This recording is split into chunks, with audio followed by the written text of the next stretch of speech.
Hello. ഇന്ന് നമ്മൾ പോകുന്നത് എടത്തിരുത്തിയിലേക്കാണ്. Seashore farm and nursery visit ചെയ്യാൻ. കുട്ടികൾക്കും മുതിർന്നവർക്കും ഒരുപോലെ ഇഷ്ടപ്പെടുന്ന ഒരു സ്ഥലമാണിത്. ഫാമിലിക്കൊപ്പം സ്പെൻഡ് ചെയ്യാൻ പറ്റിയ ബ്യൂട്ടിഫുൾ പ്ലേസ്. ഇവിടെയുള്ള കിഡ്സ് പാർക്ക് കുട്ടികൾക്ക് തീർച്ചയായും ഇഷ്ടപ്പെടും. കളിക്കാൻ, ഓടി നടക്കാൻ ഒരുപാട് സ്പേസ് ഉണ്ട് ഇവിടെ. കുട്ടികളുടെ ഹാപ്പിനെസ് കാണുമ്പോൾ തന്നെ മനസ്സ് നിറയും നമ്മുടെ. വലിയൊരു മഴയ്ക്ക് ശേഷമാണ് ഞങ്ങൾ അവിടെ ചെന്നത്. അവിടെയുള്ള സ്ലൈഡ്സ് എല്ലാം ആകെ നനഞ്ഞു കിടക്കുകയായിരുന്നു. നല്ല സ്മൂത്തായി അവർ താഴെ എത്തി. മെയിൻ റോഡിൽ നിന്നും കുറച്ച് അകത്തോട്ടാണ് ഈ സ്ഥലം. ശരിക്കും നല്ല കാമായ പീസ്ഫുൾ ഏരിയ. വണ്ടികളുടെ ശബ്ദമോ മറ്റു ഡിസ്റ്റർബൻസോ ഒന്നുമില്ല. നമ്മളെല്ലാം മറന്ന് അവിടെ നിന്നു പോകും. നേച്ചർ ലവേഴ്സിന് പറ്റിയൊരു സ്ഥലമാണിത്. ഇവിടെ ബോട്ടിങ്ങും ഉണ്ട്, ഹോഴ്സ് റൈഡിങ്ങും, ഫാമിലിയായി പോകാൻ പറ്റിയ ചെറിയൊരു ട്രെയിനും.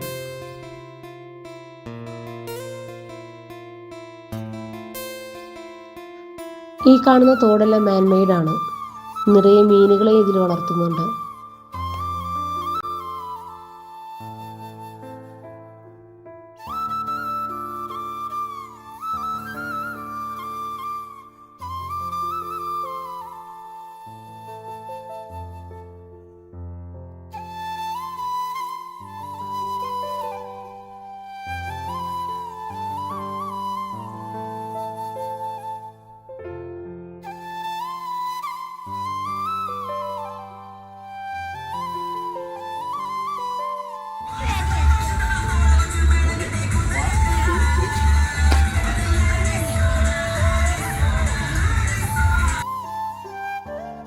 ആനിമൽ ഫാം ആവട്ടെ, നമ്മൾ കാണാത്ത പല ഇനം വെറൈറ്റീസ്, ഡോഗിൻ്റെയും ഹോഴ്സിൻ്റെയും ക്യാമൽ, അങ്ങനെ പലതും പല വെറൈറ്റീസും അവിടെയുണ്ട്.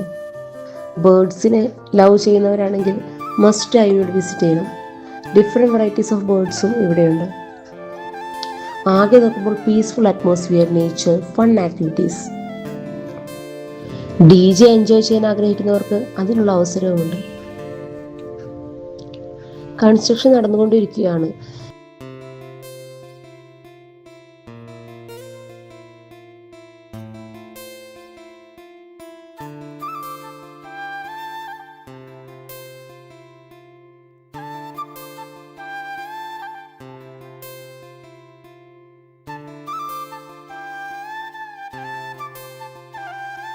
സിമെന്റ് വെച്ച് ഇതെല്ലാം ചെയ്തെടുക്കുന്ന ആ വർക്ക്ഷോപ്പ് കണ്ടപ്പോൾ വളരെ സന്തോഷം തോന്നി. എത്രയോ ആർട്ടിസ്റ്റുകളാണ് ഇതിനു പുറകിലുള്ളത്. അവരുടെ കഴിവുകളെ ഓർത്ത് അതിശയം തന്നെ തോന്നി.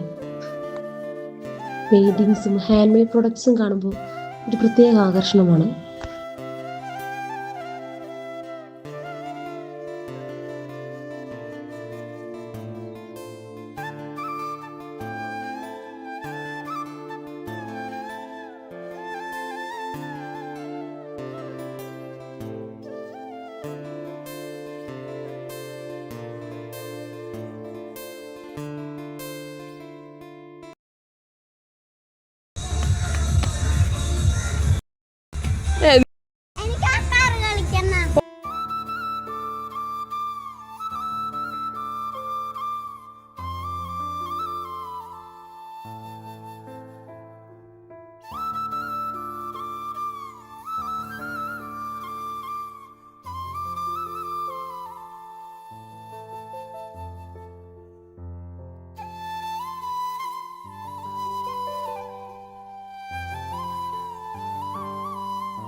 ഞങ്ങളുടെ ഈ യാത്ര ഇഷ്ടപ്പെട്ടാൽ സപ്പോർട്ട് ചെയ്ത് കൂടെ കൂട്ടണേ. Tata bye, see U.